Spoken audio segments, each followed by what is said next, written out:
হাতে জাদু দেখালেন মুস্তাফিজ। পিএসএল এ প্রথম ম্যাচে লাহোরের হয়ে মাঠে নেমেছিলেন মুস্তাফিজ ও ইমন।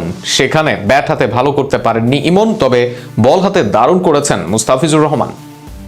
পাকিস্তান সুপার লিগে প্রথম ম্যাচে জাদু দেখালেন বাংলাদেশের তারকা পেসার মুস্তাফিজুর রহমান। লাহোর কালান্দার্সের জার্সিতে অভিষেক ম্যাচেই নিজের দক্ষতার ছাপ রেখে দলের জয়ে গুরুত্বপূর্ণ ভূমিকা রেখেছেন তিনি। টুর্নামেন্টের উদ্বোধনী ম্যাচে বল হাতে দারুণ নিয়ন্ত্রণী বোলিং করেন মুস্তাফিজুর রহমান।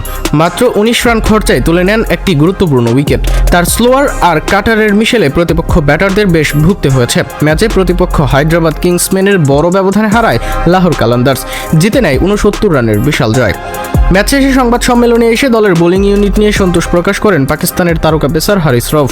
তিনি মনে করেন লাহোরের বর্তমান বোলিং লাইন আপ আন্তর্জাতিক মানের যে কোনো দলের সঙ্গে তুলনীয়। হারিস জানান, তাদের দলে এমন বোলিং বৈচিত্র্য রয়েছে যা খুব কম দলেই দেখা যায়। পেস ও স্পিন দুই বিভাগেই শক্তিশালী অপশন থাকায় কন্ডিশন অনুযায়ী সেরা কম্বিনেশন সাজানো সম্ভব।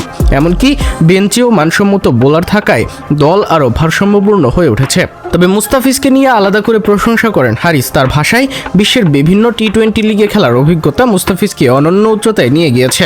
বাংলাদেশের এই বাঁহাতি পেসার লাহোরের বোলিং আক্রমণকে আরও শক্তিশালী করেছে বলেও উল্লেখ করেন তিনি।